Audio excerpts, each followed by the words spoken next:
morning, Steve Free in Chicago with the morning grain comments. Well, markets are kind of mixed overnight.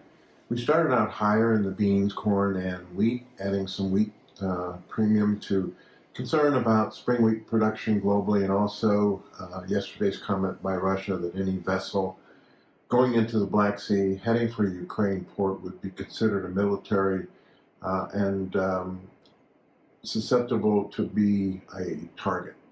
So I think the wheat market, when we see it, Chicago overnight at 750, September KC 891, Minneapolis 919, has factored in a lot of that information. In the soybean market, again, we did see that the Agateche in Argentina lowered the crop to 21 million tons from the USDA's 25. We also note that Dalian soybean meal futures have been up $100 a ton since the June low. Latif rapeseed yesterday was sharply higher on the Black Sea news, and we also saw sun oil prices at 3-month highs. As far as the corn market is concerned, ethanol production was up yesterday, which was supportive to the market.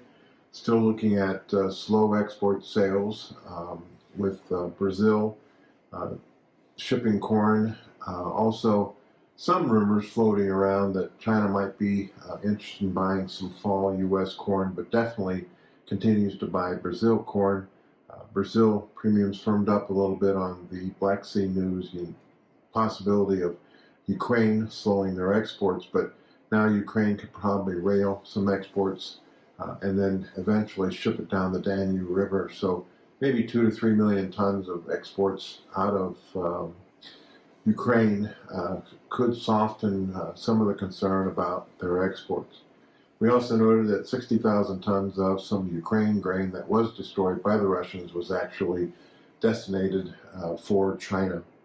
In the wheat market, at one point yesterday, September wheat was up the daily limit around the 731 area.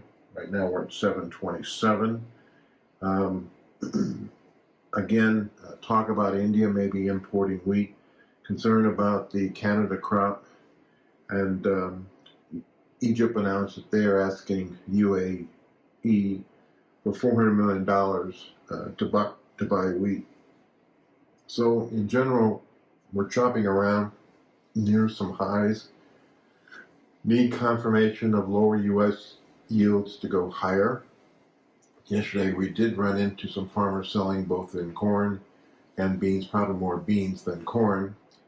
And weather-wise, the second week looks a little less ominous, with the chance that the ridge moves out a little bit. Midweek, you could see some 100-degree temperatures from South Dakota to Missouri. But then, as the ridge moves out, you could actually see a few showers in Nebraska and South Dakota. But then I think we return to some dryness after those weak showers. August, though, seems to be something of a similar pattern. So it's not completely dry, which we know how to trade. It's not wet, which we know how to trade. So what we have is something in the middle, which will keep the trade choppy.